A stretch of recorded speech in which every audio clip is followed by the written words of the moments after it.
দেশের সবচেয়ে গুরুত্বপূর্ণ চিকিৎসা স্থাপনার মধ্যে একটি হলো রাজধানীর জাতীয় বার্ন ও প্লাস্টিক সার্জারি ইনস্টিটিউট।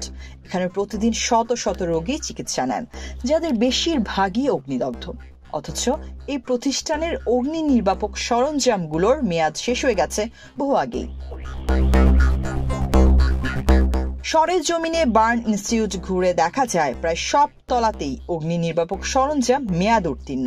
এতে করে এই গুরুত্বপূর্ণ ভবনে যদি অগ্নিকাণ্ডের কোনো ঘটনা ঘটে তা মোকাবেলা করা প্রায় অসম্ভব হয়ে পড়বে। এতে রোগীদের পাশাপাশি হাসপাতালের চিকিৎসক ও কর্মীরাও ভয়াবহ ঝুঁকির মধ্যে রয়েছেন।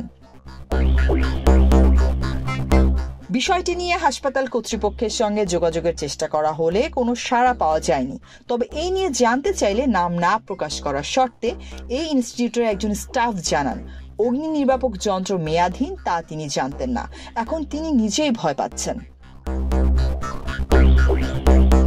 এ নিয়ে জানতে চাইলে ফায়ার সার্ভিস ও সিভিল ডিফেন্স অধিদপ্তরের মহাপরিচালক ব্রিগেডিয়ার জেনারেল মোহাম্মদ জাহেদ কামাল জানান, এসব নিয়মিত রিফিল হওয়ার কথা।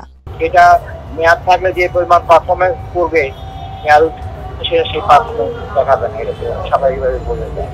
এবং এটা মেয়াদ উত্তীর্ণ হওয়ার আগে চেঞ্জ করা উচিত। একটা প্রতিষ্ঠান তো তাদের যেসব অ্যাডমিনিস্ট্রেশন আছে তারা এগুলো লুক আফটার করে।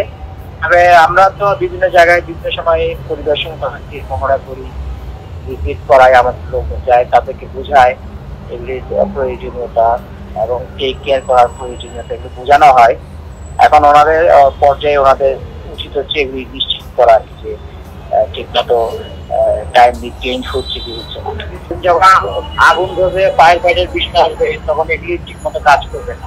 সরকারি নিয়ম অনুযায়ী দেশের প্রতিটি বাণিজ্যিক ও সরকারি স্থাপনায় নিয়মিত অগ্নি নির্বাপক যন্ত্র পরীক্ষা ও কার্যকর রাখা বাধ্যতামূলক। অথচ বার্ন ইনস্টিটিউটে এই নিয়মের ঘাটতি স্পষ্ট।